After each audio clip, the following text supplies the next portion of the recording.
Tudo bem, vamos voltando. Mas acabou. É, tinha esse livro, a gente ia na lojinha e acabou. Sim, Não tem nada de. é bem interessante. É. Falei. Todo mundo já chegou, né? Hum? Já chegou todo mundo. Bem. Então, ainda a gente estava conversando, né, no período anterior.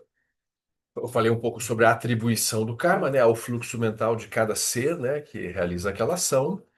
Aí também tem outro princípio interessante do karma que é bom entender, que assim, de pequenas ações podem surgir grandes resultados.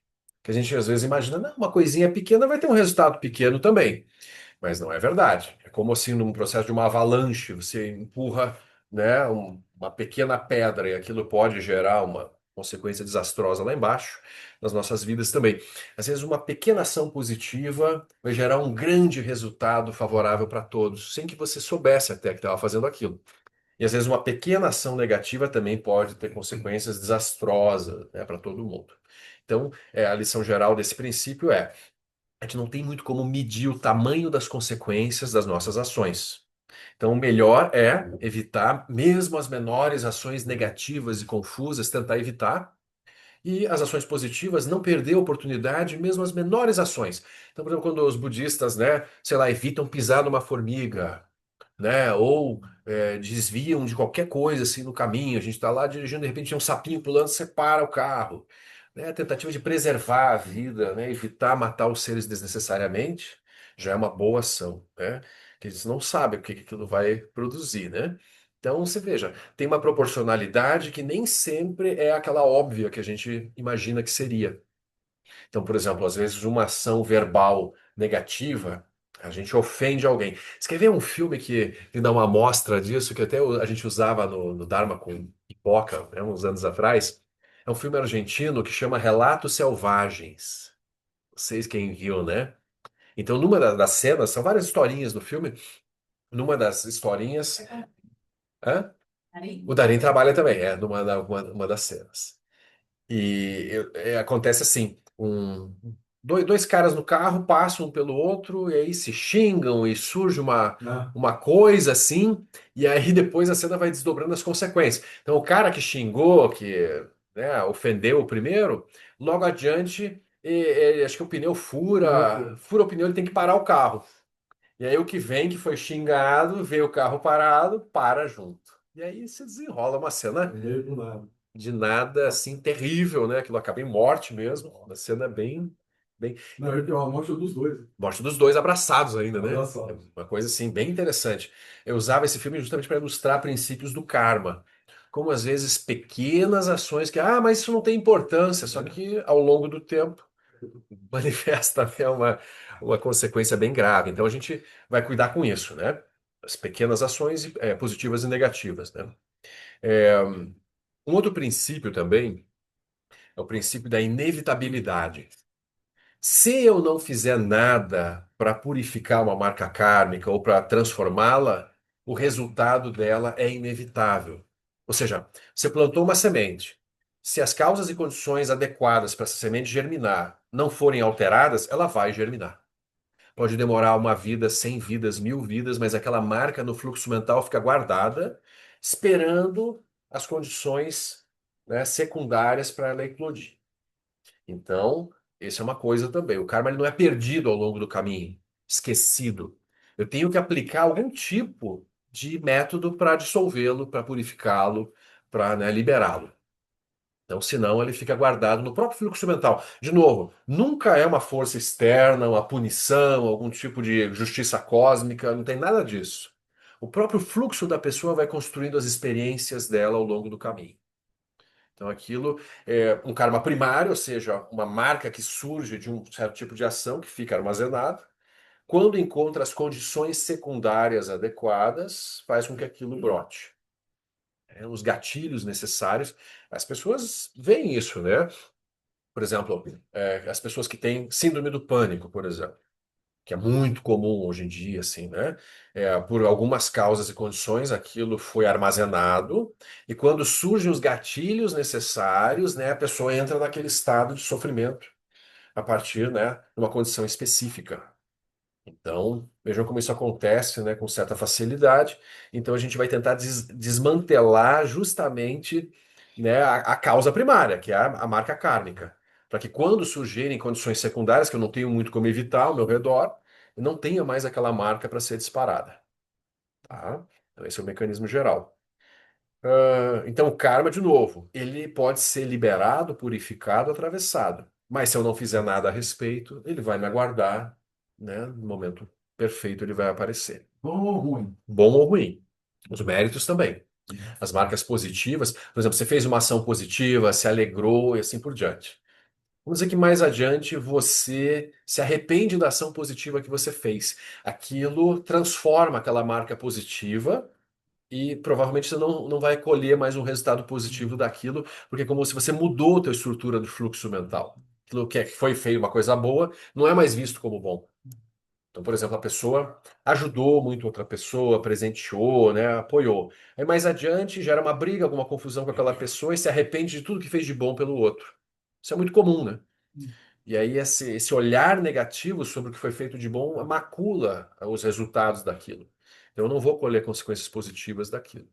De novo, extremamente importante, a intenção, a motivação para qualquer ação é uma base essencial para o resultado.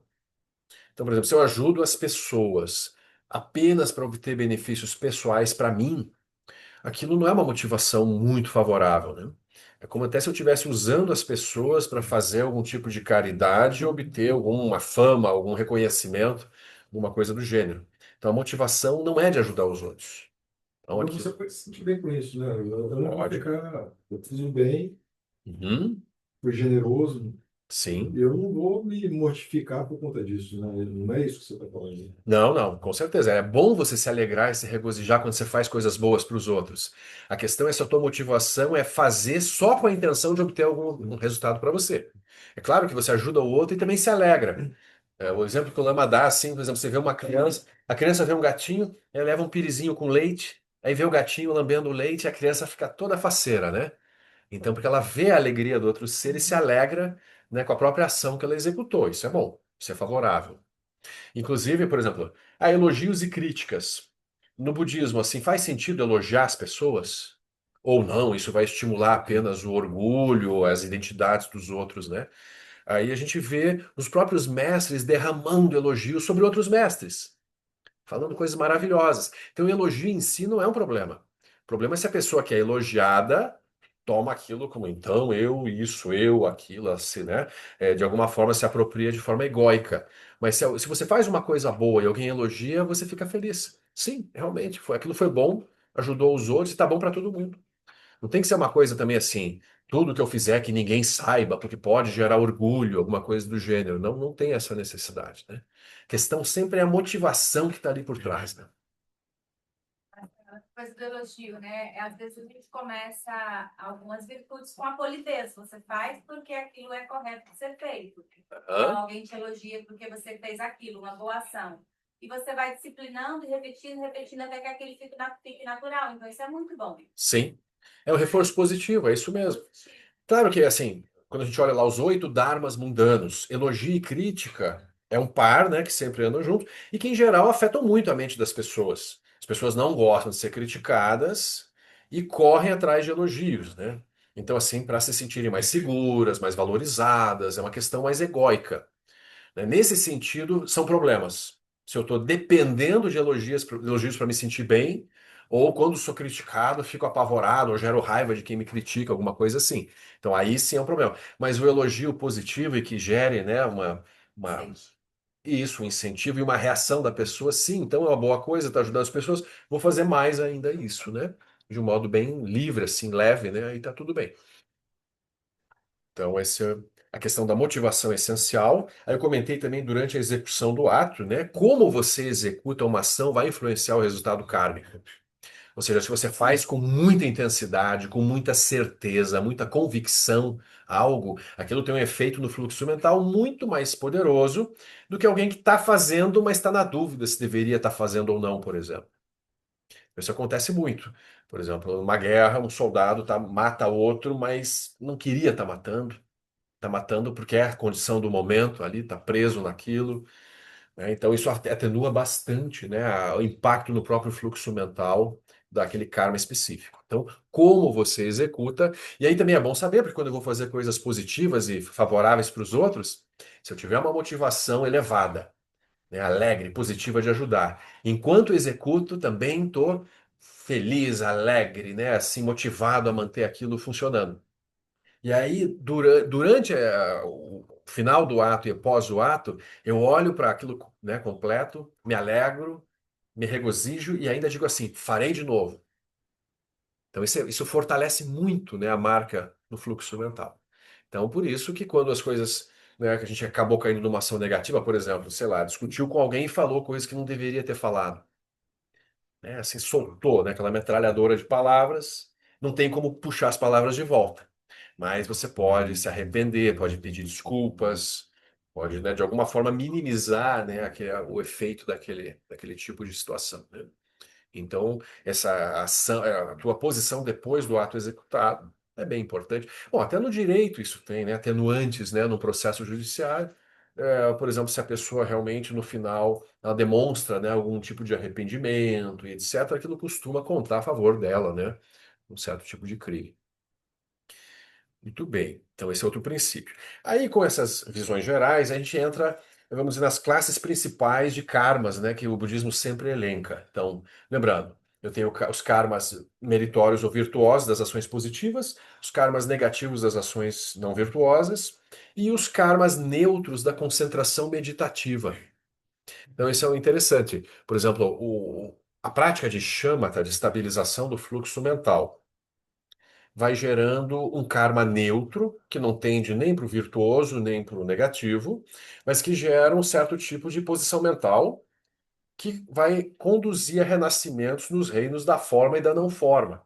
São os deuses meditativos.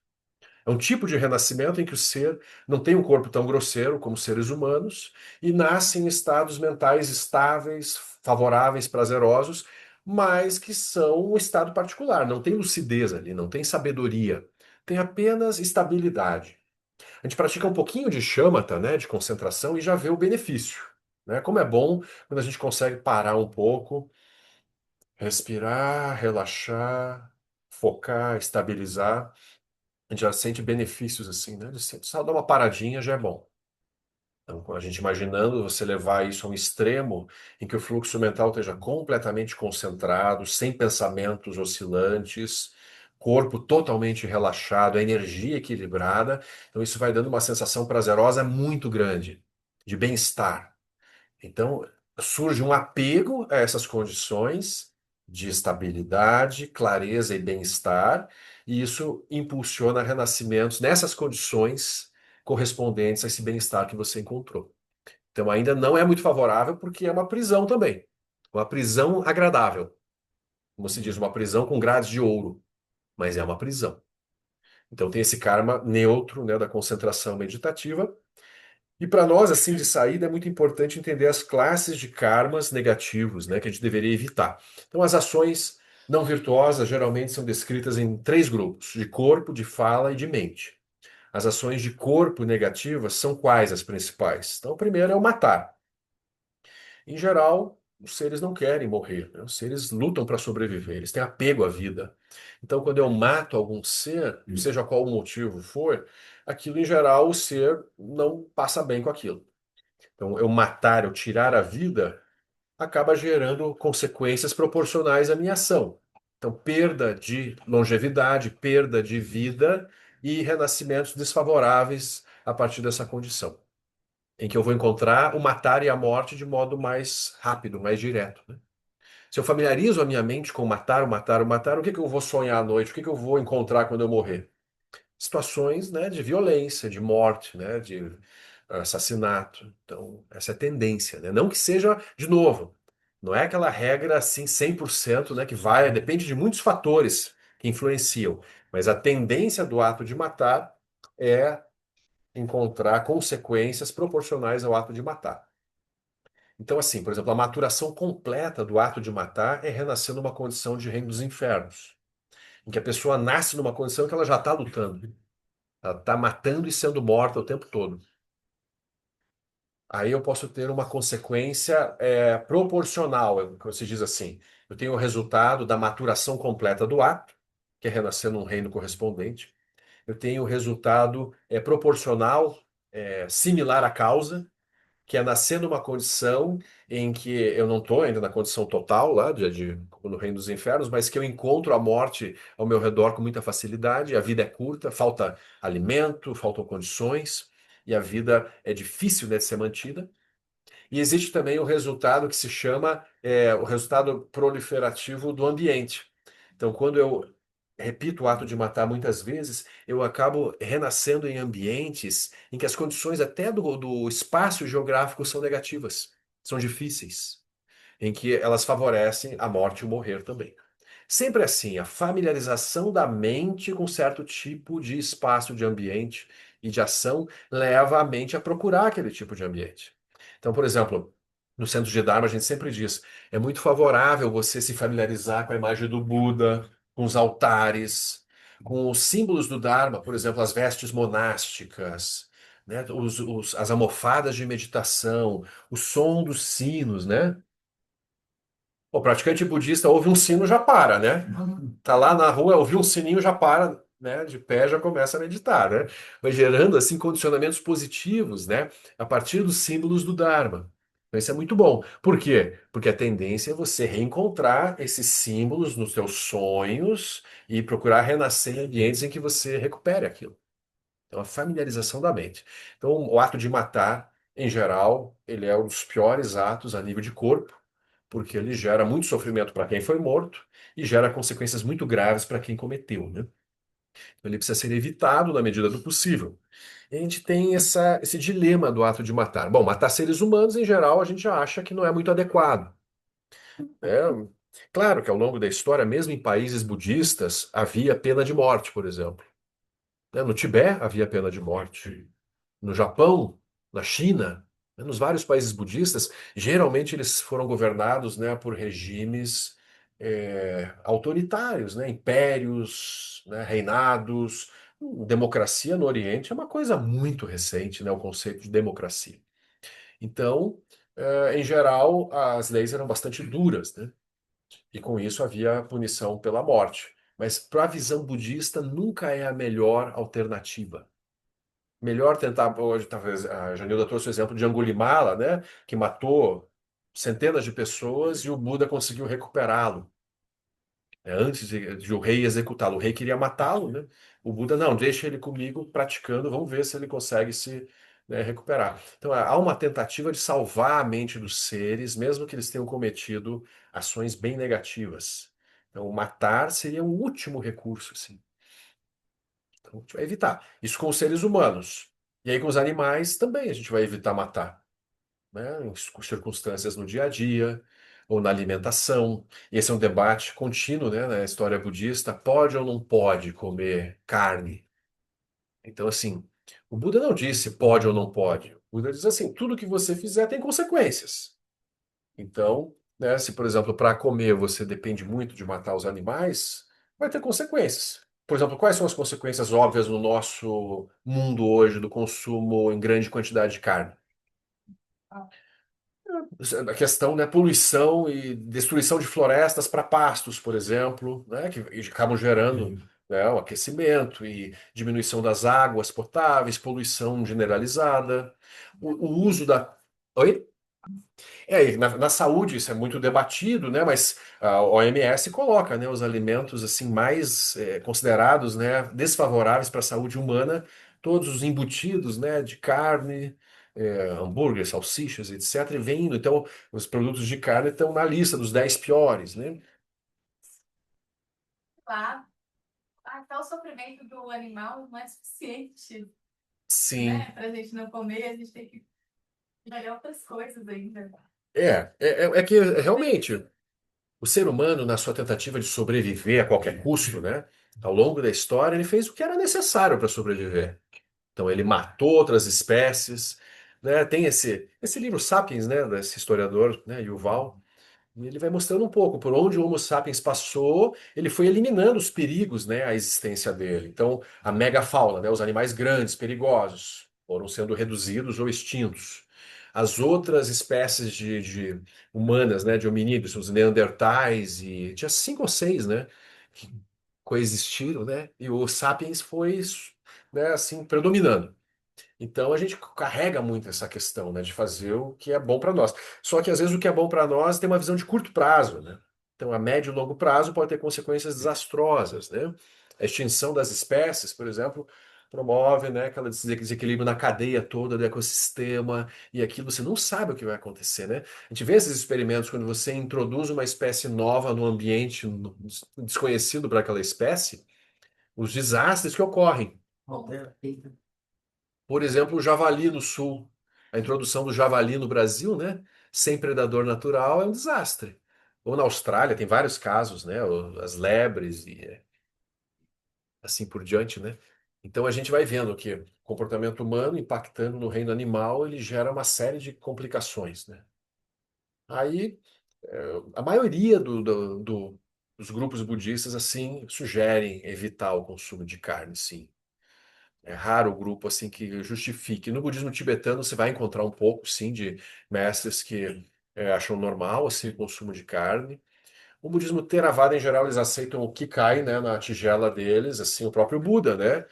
A princípio ele não negava qualquer tipo de alimento que era colocado. Ele morreu.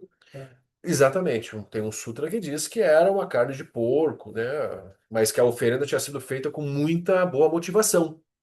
Inclusive, a pessoa que fez a oferenda se desespera quando Pois vê é, que o Buda sim, tá no sim. Buda Dharma, né?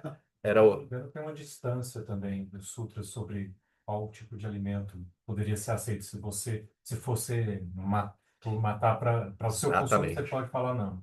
Mas se já foi, se já tá, tem uma distância, Perfeito. níveis, acho que são 3 níveis, uma coisa assim. Aham. É isso. Os lamas tibetanos, mesmo os que comem carne, eles não aceitam um sacrifício de um animal para eles comerem. Sacrifiquei em seu nome. Deus me Exatamente. livre.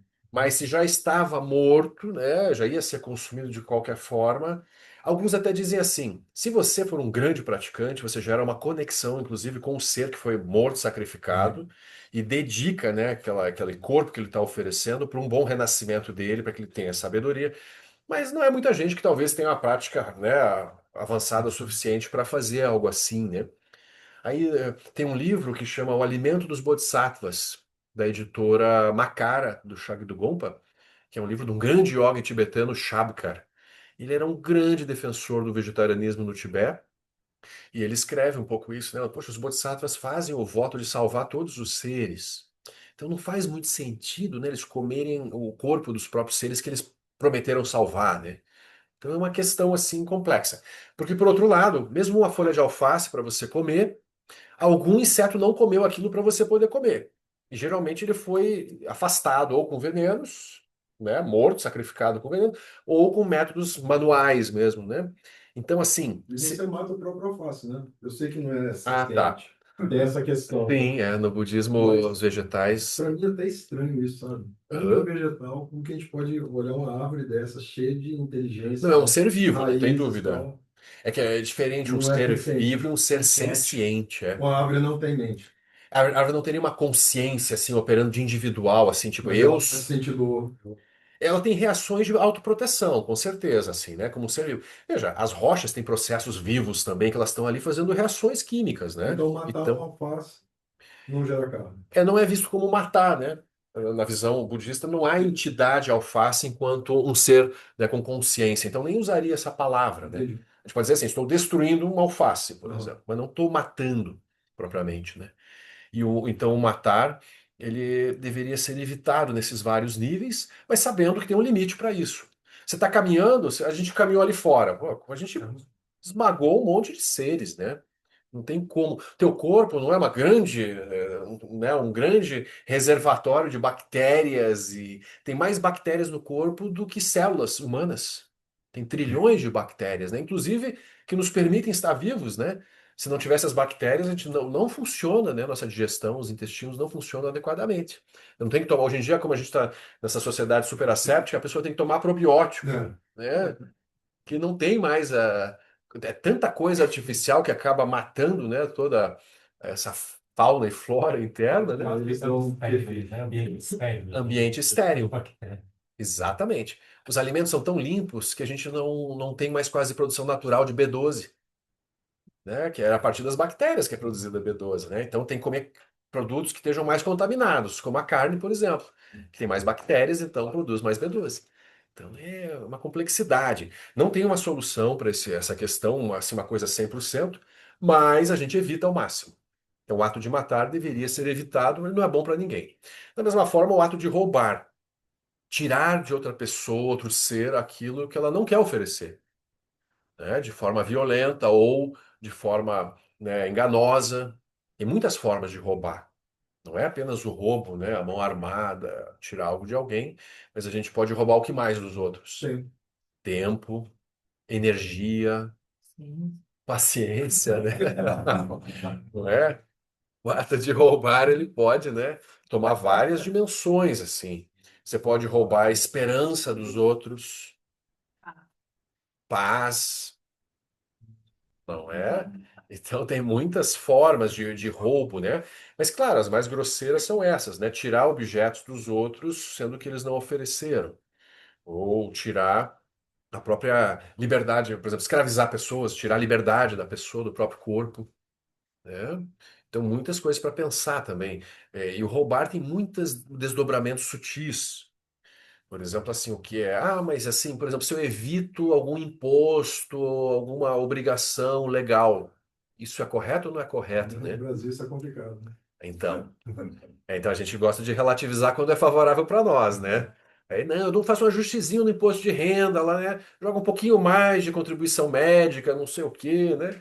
Mas são formas sutis da mente operar, assim, levar vantagem nas situações. Isso é muito comum, né? Melhor não, né? Mas, de novo, de modo algum é uma coisa assim, né? Se eu fiz, então, uma coisa gravíssima, né? Um crime grave, né? Mas, em geral, a gente deveria treinar nossa mente para tentar ser o mais honesto possível, né? Dentro das condições do momento, evitar ao máximo, né? Por exemplo, chegar na geladeira e pegar o pedaço do bolo do outro que guardou, né? Esse tipo de coisa, né? Você ouviu isso aí? Então, são muitos desdobramentos do ato de roubar, de tirar coisas dos outros, que em geral as pessoas se sentem mal. Então a gente vai evitar em todos os níveis. E sempre essas ações negativas, em geral, têm três emoções predominantes. A gente pode roubar por ignorância, por raiva ou por desejo. Por exemplo, roubar por desejo é muito óbvio, né? Eu quero algo para poder ter o recurso ou o objeto em si para utilizá-lo. Roubar por raiva é, por exemplo, assim, a gente, né, tem um problema com outro grupo lá, então vamos invadir, vamos saquear, vamos pilhar tudo lá, porque a gente odeia eles, vamos tirar tudo que eles têm. Então é outra motivação. E roubar por ignorância é quando eu nem sei direito que eu estou roubando, mas estou roubando. Estou prejudicando os seres, às vezes, sem ter uma clareza daquilo. Vamos pensar assim: os países colonizadores vieram, né, para outras regiões do planeta, pegaram tudo o que queriam e levaram embora. Aí os habitantes daqueles países lá estão desfrutando daquelas riquezas, mas nem pensam de onde que aquilo veio, né, de quem aquilo foi tirado. Né, é um roubo associado à ignorância. Então, várias formas, né, de emoções relacionadas ao ato de roubar. Sempre assim, também na intensidade da consequência, se diz que se aquilo foi motivado por raiva, a consequência é mais intensa. Se foi por desejo, é mediana, e se for por ignorância, é menos grave. A consequência vai depender também dessa modulação. Que ignorantes somos todos nós. É quando você faz algo negativo sem entender muito, sem enxergar bem aquilo, aquilo acaba gerando um impacto menor no teu fluxo mental. Quanto mais intensidade você tem no ato, e a raiva geralmente vem com grande intensidade, mais forte é o impacto no fluxo mental, né? A semente que é armazenada, ela é mais contundente, assim. Então, as emoções. Aí tem uma terceira categoria de ação. Oi, desculpa. Não, sim, eu não vi, querido. Pode comentar. Mas isso também não acaba sendo um pouco relativo.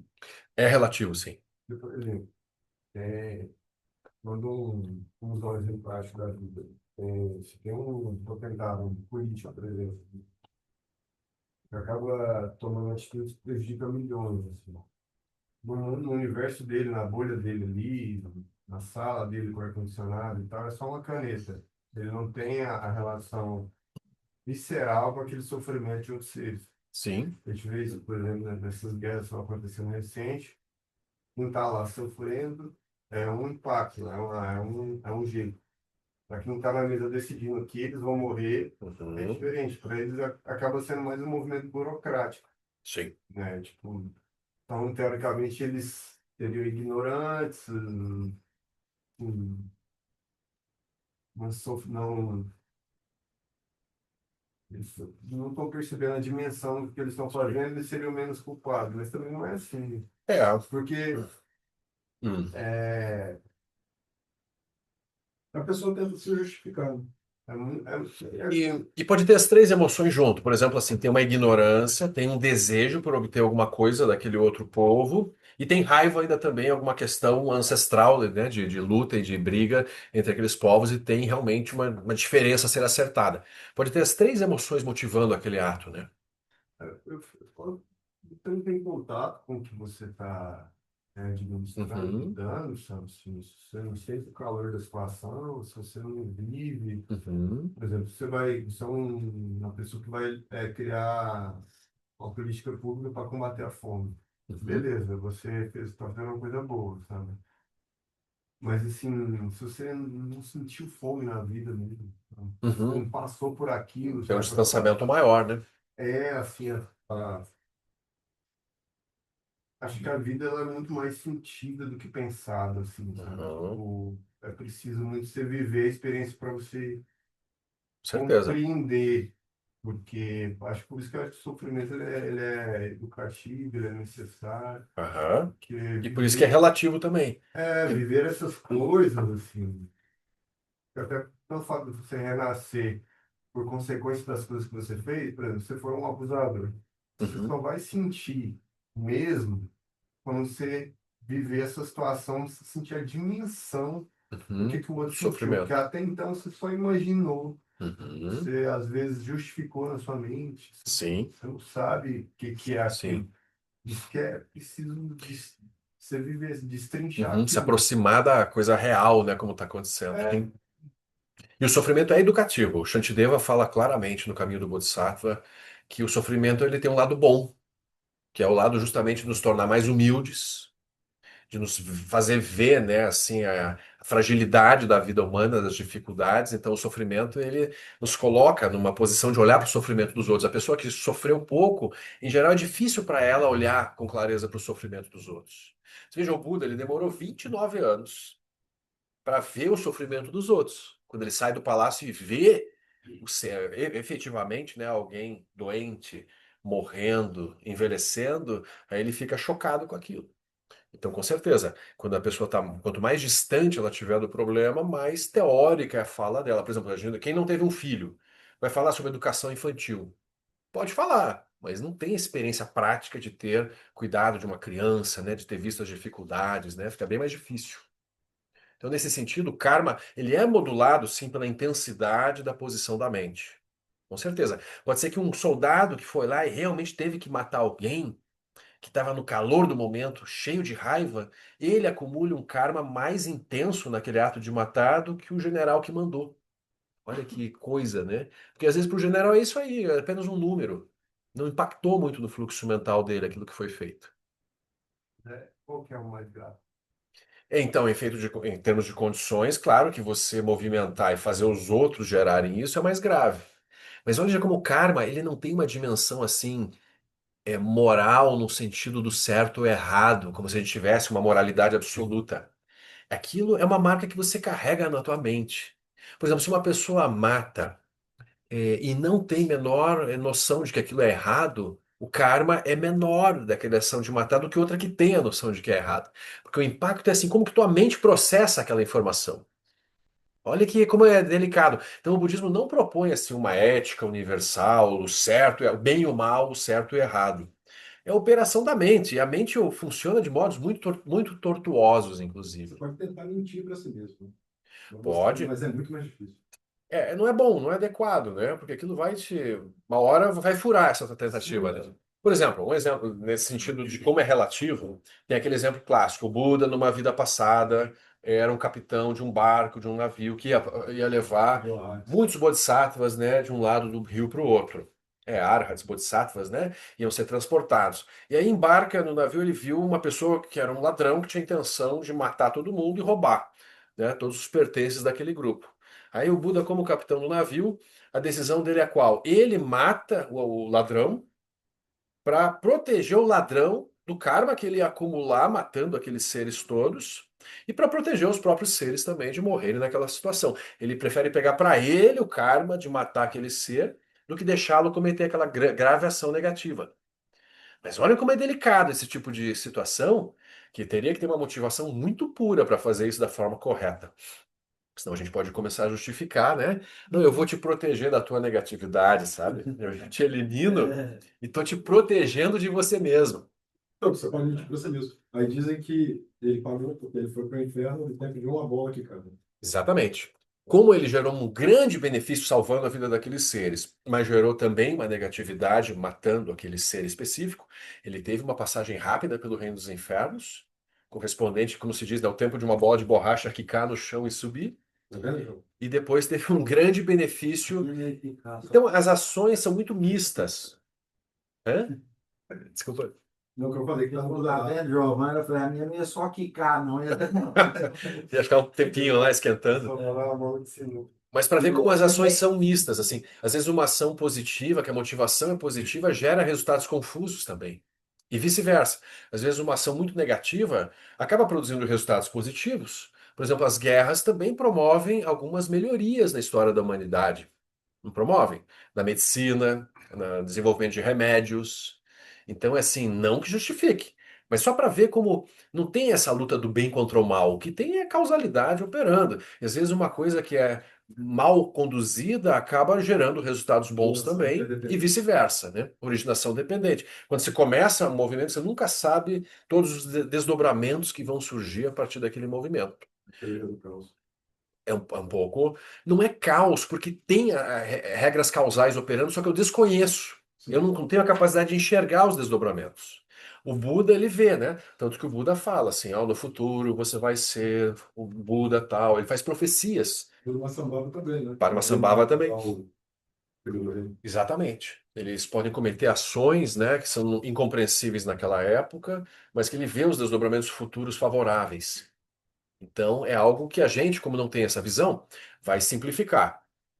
Praticar as virtudes, evitar as negatividades e dirigir a própria mente. Isso é o melhor, né, para os iniciantes como nós, assim, né? Não complicar a coisa. Grandes yogis e yoginis que já têm uma realização maior, eles enxergam de forma mais ampla, podem, né, ter ações mais, assim, estranhas, contraditórias, do nosso ponto de vista, né? Porque eles veem, né, que aquilo está gerando uma tensão, um problema, mas que no futuro vai ter uma consequência melhor.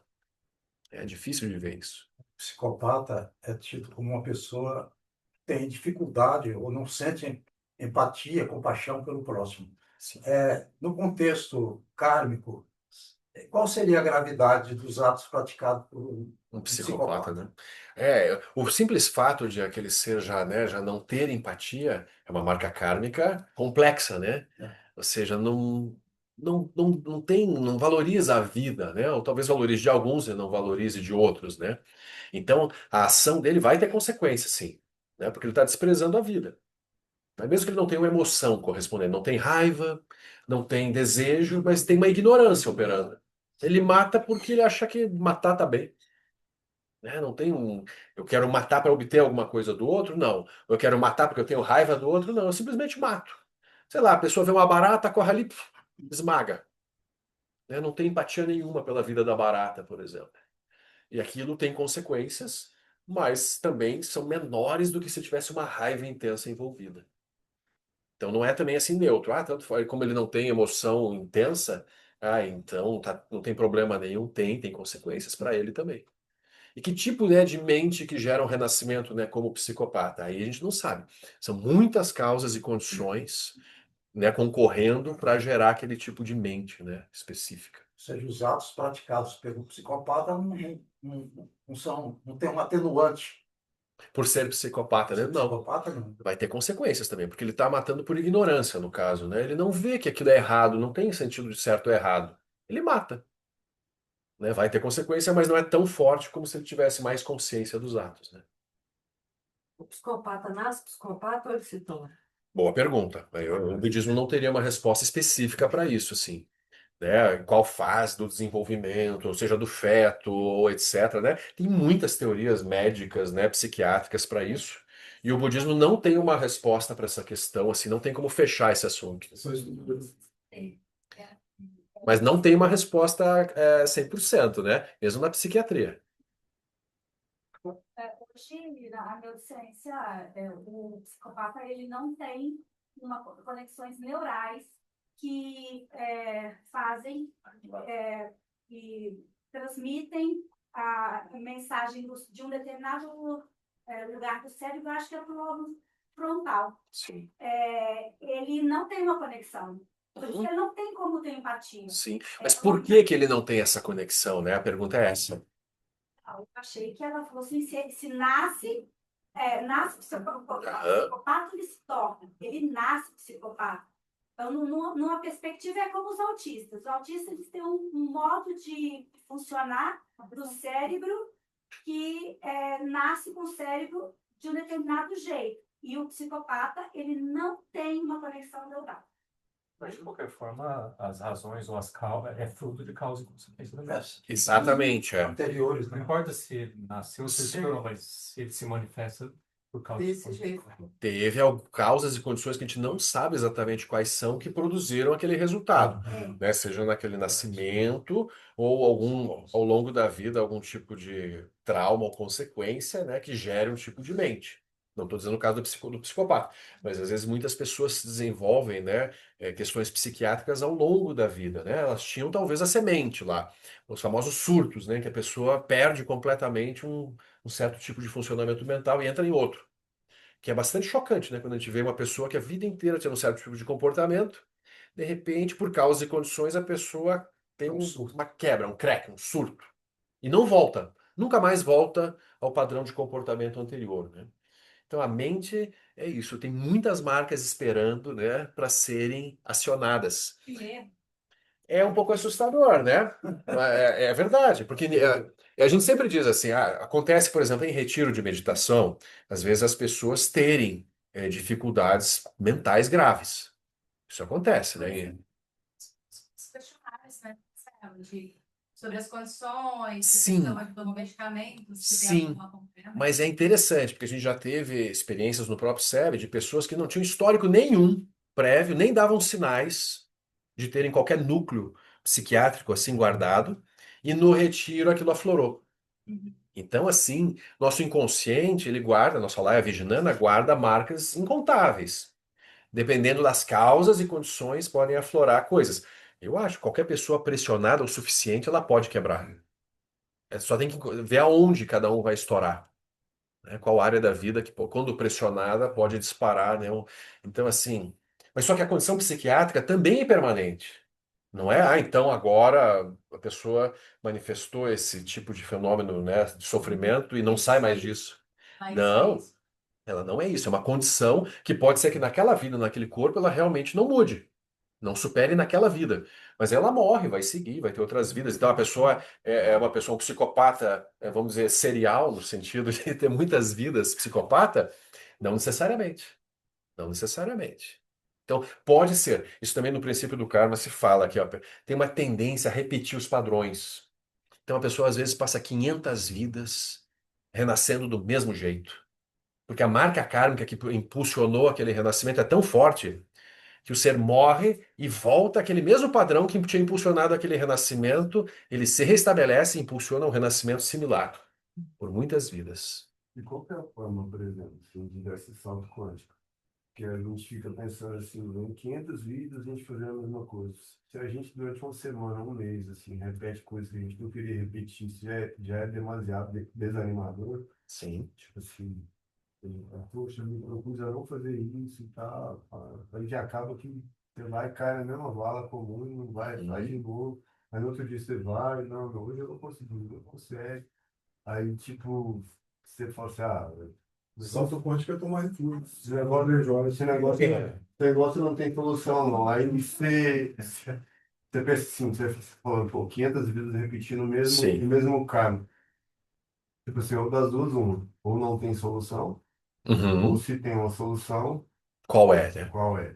Exatamente. Aí que o Buda Muda, dá uma ele missão. chega a essa conclusão. O refúgio é a base, né, para você seguir o caminho. Mas aí como é que o Buda vê? Como é que eu me liberto do karma? Vamos dizer, substituindo o karma negativo por karma positivo, fazendo apenas ações meritórias, é um caminho de ir melhorando progressivamente. Mas as acumulações são muito vastas, então assim, é um caminho quase que impossível de você sempre manter uma atitude positiva e não seguir acumulando também questões negativas. Então o Buda, o caminho de saída que ele enxergou e propõe é o caminho de sabedoria, de lucidez, de enxergar através do karma, de ver a vacuidade do karma, que é a sabedoria discriminativa, a prajnaparamita, que é a lucidez que enxerga as experiências com um olhar que não dá mais solidez às marcas kármicas. Então, mas espera aí, mas como que é isso, né? Então aí vem todo um estudo e depois práticas correspondentes em que a gente vai cultivar um outro olhar sobre a realidade como um todo.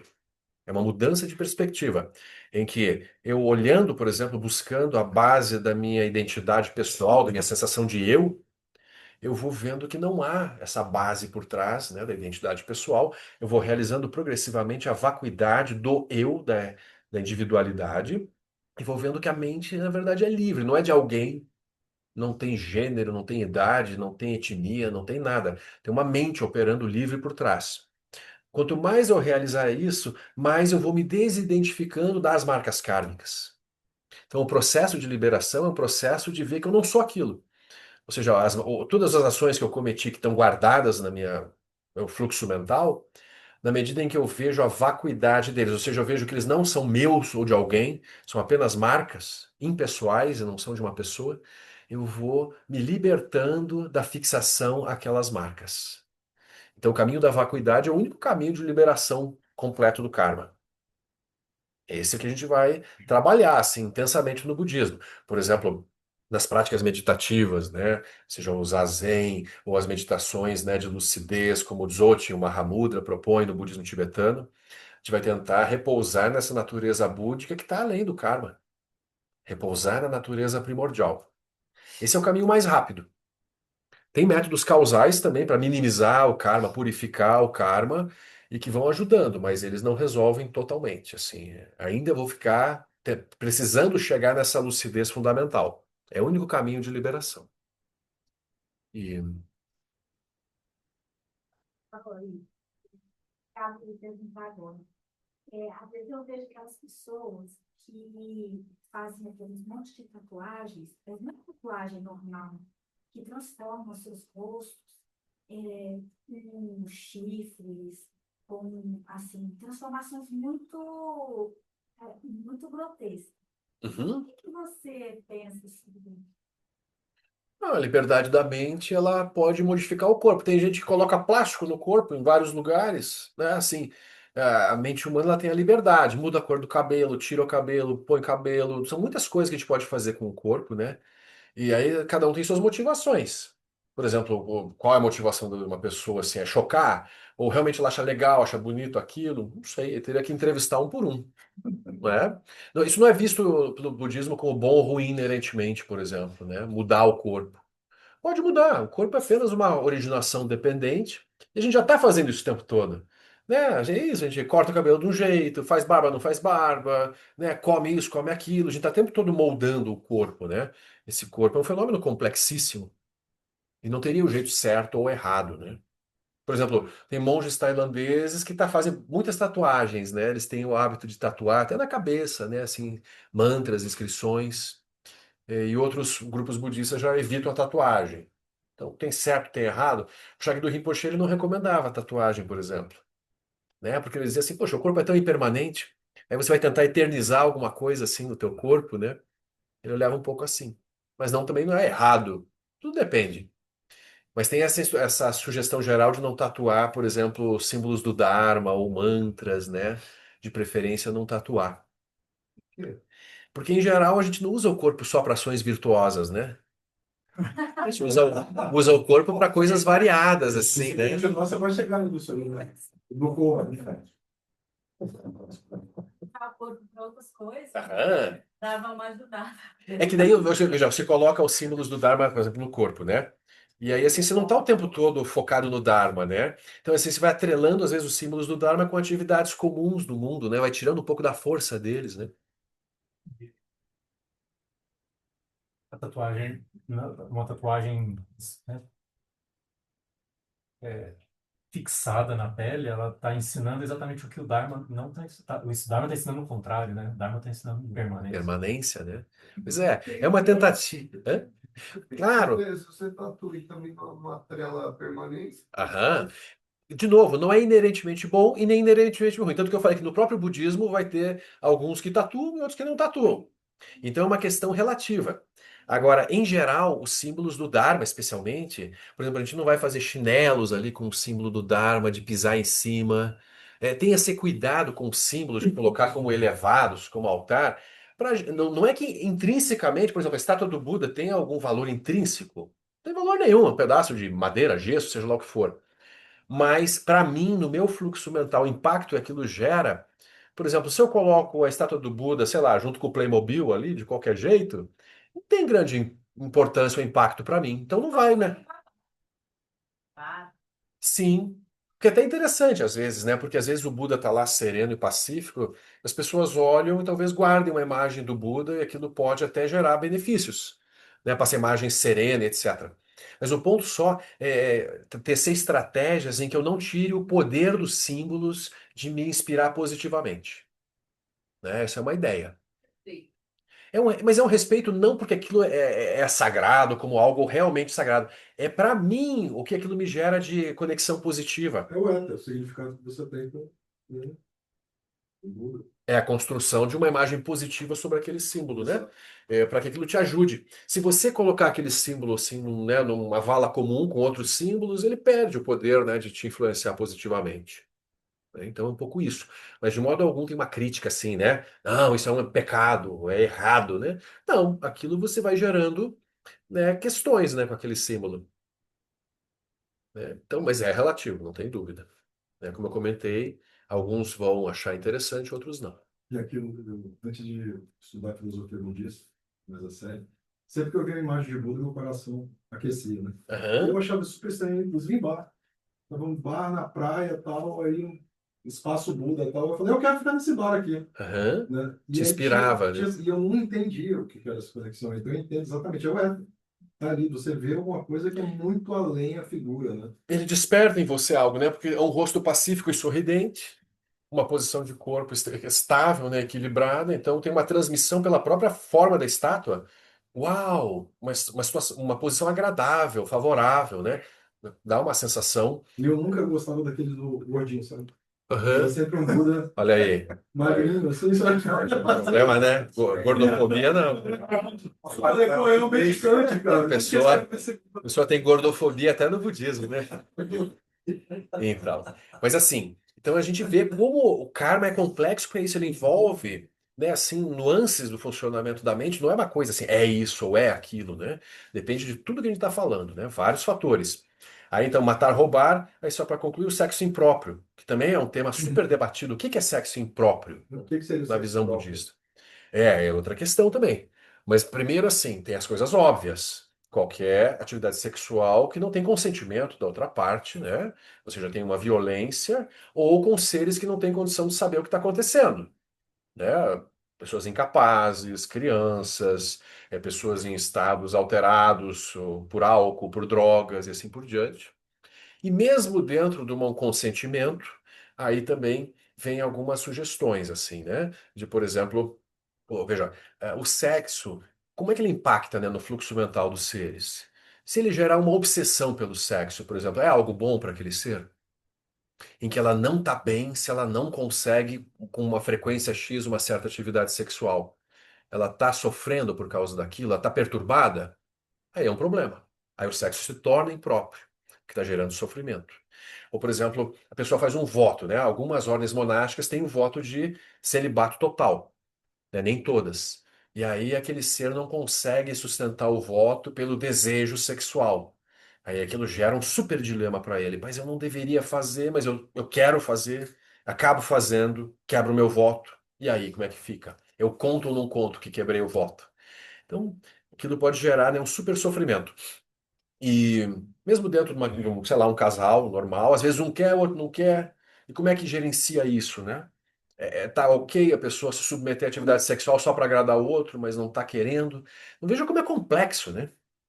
Atividade sexual é só para reprodução, na visão budista, ou não? Por prazer também tá ok, né? Muitos textos clássicos budistas vão focar mais na reprodução mesmo. Eles vão dizer, mesmo com a própria esposa ou com o cônjuge, né? Aquilo é melhor, não isso. Por exemplo, tem textos antigos que vão falar, melhor não fazer de dia. É melhor não fazer perto de monges e monjas. Então tem várias recomendações que também são culturais, que também dependem da época, né? Partes do corpo, próprias ou impróprias, também são descritas. Então, assim, pô, mas parece uma coisa super moralista quando você lê aquilo, mas era o contexto da época também. Então, hoje em dia, os mestres falam claramente, a gente, né, atividade sexual, o ponto principal é gerar menos sofrimento, minimizar o sofrimento. Agora, se no casal tem muito apego, ciúmes, isso é sofrimento ou não é? Sofre, né? Então, a própria atividade sexual adequada, que seria dentro de uma relação de duas pessoas, ela pode condicionar um super apego e desejo, né, só que aquele ser não faça aquilo com mais ninguém, e gerar um tipo, né, de sofrimento também. Então, aí o Lama Santen brinca isso. Bom, quando você analisa com cuidado, qual atividade sexual que não acaba sendo que Exato. não que é própria mesmo, né? Que a atividade sexual surge da polaridade de alguns reinos. No reino humano tem. Entre os animais, a maioria das espécies tem, algumas também se reproduzem de outras formas. Em outros reinos não tem essa polaridade sexual. Por exemplo, no reino dos infernos, no reino dos fatais famintos, eles não se reproduzem por sexo. Eles surgem naqueles corpos, que é o renascimento milagroso. Tem 4 tipos de renascimento no Sansara: por útero, por ovos, por calor e umidade, e o renascimento espontâneo, milagroso, em que o ser simplesmente brota naquela forma e começa a atuar naquele corpo, sem ter tido uma gestação. Então, nos reinos que tem essa polaridade sexual, tem essa questão para resolver. O Buda, ele se tornou um monge, assim, celibatário, né? Ele tinha tido um filho, né, no casamento, antes, né, da iluminação, e ele cria a ordem monástica como uma forma de gerar um grupo de seres que se dedicam exclusivamente ao Dharma e à prática, sem ter as obrigações familiares correspondentes. Uma forma de simplificar a vida. Mas o Buda dava ensinamentos para os leigos também, para homens e mulheres casados, abertamente, e nunca negou qualquer tipo de ensinamento para prostitutas, para generais, para assassinos, para todos os tipos de seres. O Buda via que o Dharma funciona. Mas tem esse modo também, o modo monástico tradicional, né? Com esses votos, né? Por exemplo, acho a visão de que o sexo é uma manifestação natural dos seres. Sim, É, biológica até e biológica, emocional, né? tudo, né? Acaba gerando muitas questões. Sim, Fortalece vínculos e tem todo também um caminho útil, um fim providencial, digamos assim, no sentido da espécie. claro. Você acha da ideia, por exemplo, de que numa relação, se não gerou sofrimento para ambos, no sentido mais intenso, então, se não gerou sofrimento para ambos e acabou gerando bem-estar, benefício para ambos, não só no sentido do prazer, mas no sentido de, Sim, emocional e etc. emocional, de respeito, de amizade, etc., de outras coisas, enfim. Se essas duas medidas estão equilibradas, assim, não gerou sofrimento para os dois, Uhum. gerou benefício para os dois, Tá tudo bem. tá tudo Com bem. certeza. Inclusive, veja, no budismo tântrico, né, o sexo é utilizado inclusive como veículo de prática.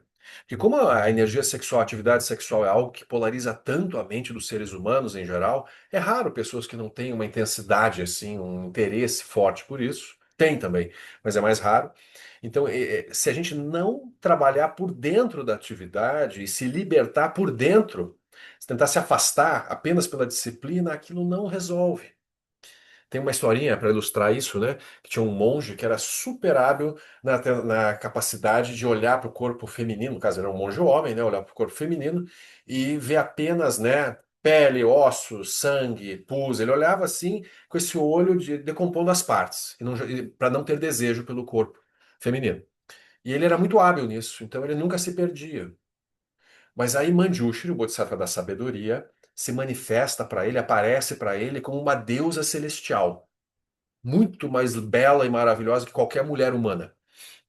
Aí o monge olha aquilo e ele vê que, uau, né, que a técnica dele não está mais funcionando muito Peraí, bem, né? Aí limite, né? não é? Aí ele se abala com aquilo, assim, ele vê que ele vai ficar encantado, aí ele foge. O recurso dele é não olhar.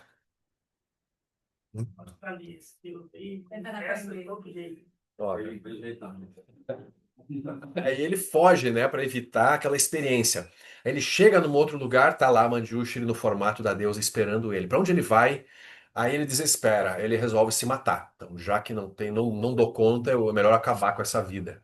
Aí Manjushri volta a ser Manjushri, diz: não faça isso. O que eu estou te demonstrando é que apenas por métodos de disciplina e desconstrutivos você não alcança a liberação das prisões do desejo e do apego e assim por diante. Você tem que, por dentro daquilo, conseguir sorrir para aquilo. Você tem que ter liberdade diante daquilo. Então ele olha a Deus Celestial, ele pode olhar para Deus Celestial assim: linda, maravilhosa, eu posso me interessar ou não. Tem que ter liberdade diante dos fenômenos e não atribuir um valor ou de aversão ou de desejo intensos a qualquer manifestação. Então, por isso que é um caminho, né, difícil, tortuoso, mas é um caminho importante, né? Por dentro das emoções perturbadoras, a gente conseguir alcançar liberdade lá dentro. Poético, clássico. Aham, Não, cara. Porque eu acho que assim, tem coisa que é da natureza da. Assim, não que seja sim. total, mas assim, é da natureza da vida. Assim, Sim, do ser da, humano, né? da coisa. Você olha para uma flor, imagina assim, não, você é só célula, não sei o quê, né? Sim, Celulose, não sei o quê. Não, deixa eu ficar um pouco encantado com aquilo, olhar, sim. beleza.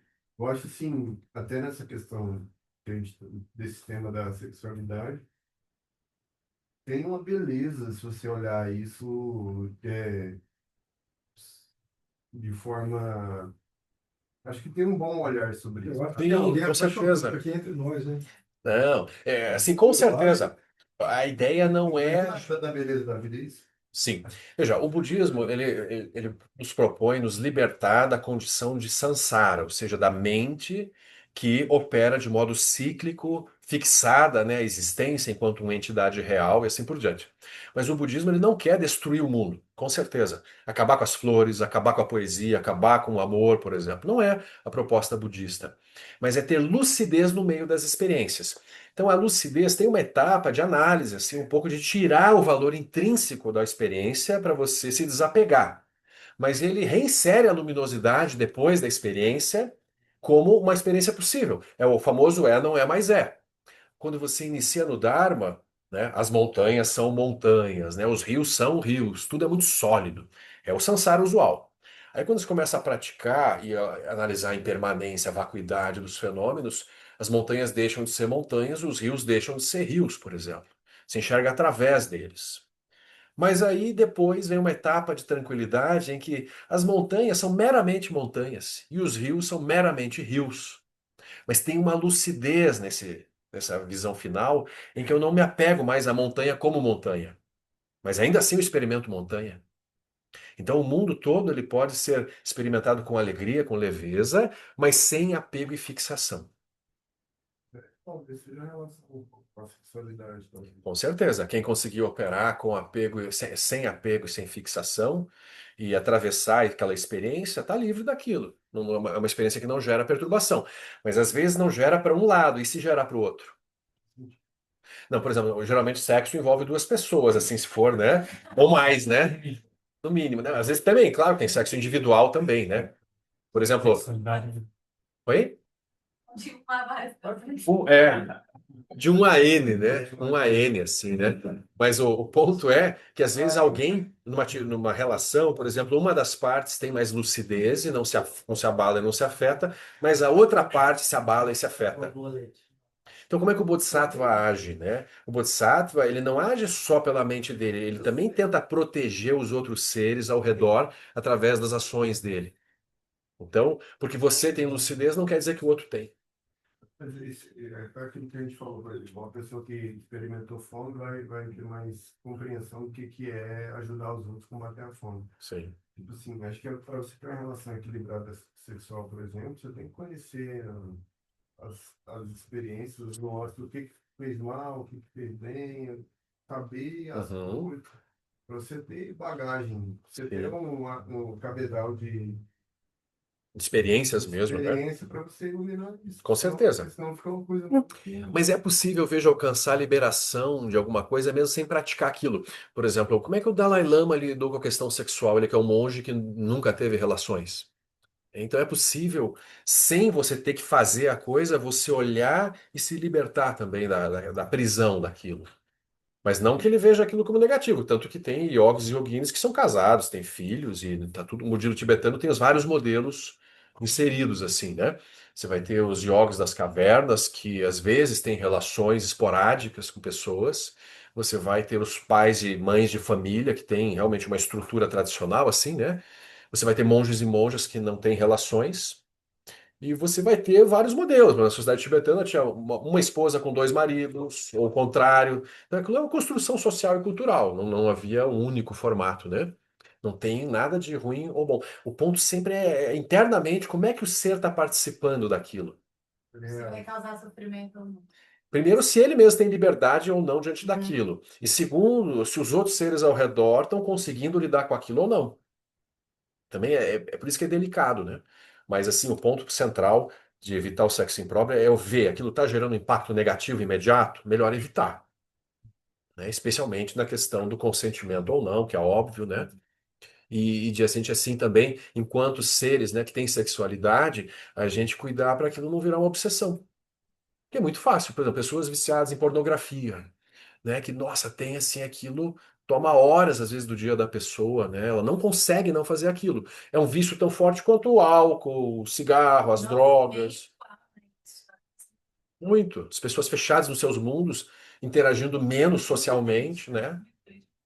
É uma construção. Na visão budista não é melhor ou pior, sabe? É uma construção apenas moderna e o budismo quer liberar todo mundo, não importa qual construção seja, assim.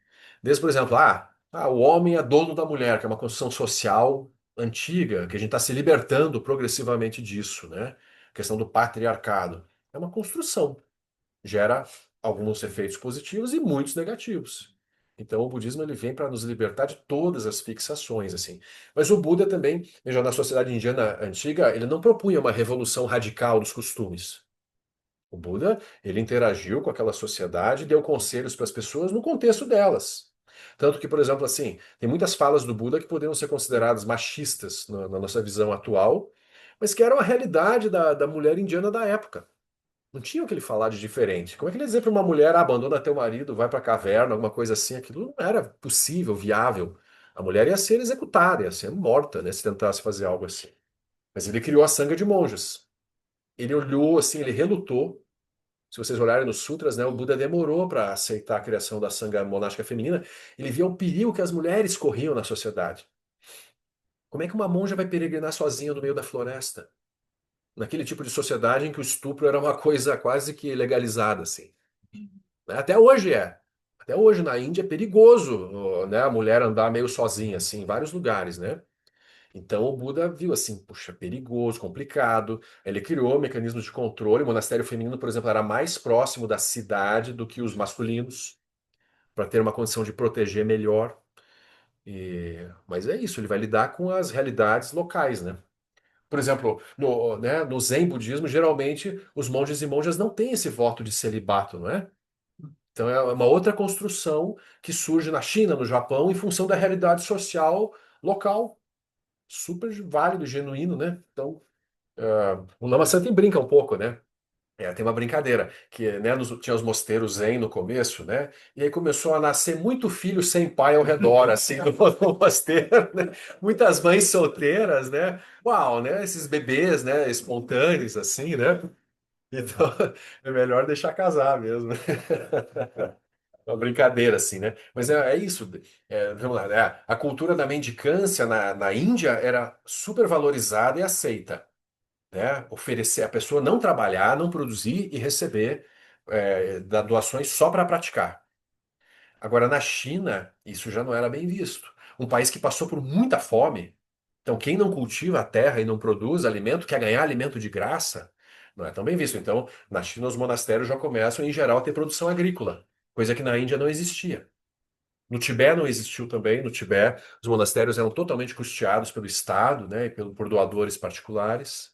Então, cada local é uma situação. Aqui no Brasil, por exemplo, não tem cultura monástica, né? A cultura tradicional, assim. Então, é uma coisa a ser construída ainda, assim. É esquisito a gente imaginar que alguém não trabalha, só quer rezar e quer ganhar ainda comida de graça. Né? É estranho. Mas tem, por exemplo, as ordens monásticas católicas tradicionais, né? Os beneditinos, os monges trapistas e assim por diante, que tinham apoio também, né? Financeiro também, né? Da própria igreja e da comunidade local para eles ficarem apenas na prece, oração. Então são muitas construções possíveis, né? Então, o monge, a monja em geral, tem esses dois casos, né? Os que têm celibato, os que não têm voto de celibato específico. Mas isso também não é uma liberação para assim, então não tem voto de celibato, então o sexo é algo que vira assim, algo, né, totalmente liberado, né? Aquilo pode ser perturbador. Eu vi uma coisa que fez muito sentido, assim, é como dieta, assim. Você, por exemplo, geralmente as pessoas que mais fazem dieta têm obesidade.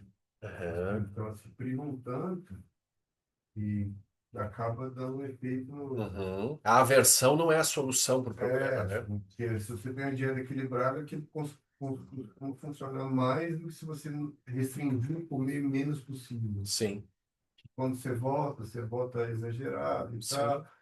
Eu achei interessante essa analogia, assim, Uhum. que como é uma coisa da biológica, cíclica, Uhum. você tem que lidar com essa sabedoria, assim, Claro. coisa. Aqui, veja, como o budismo ele vem como uma proposta, inclusive, de nos libertar da nossa condição humana. Nós não somos nem humanos na visão budista. A construção humana é um caso específico de posição de mente. A mente do Buda, ela é atemporal, ela não tem um reino específico, né?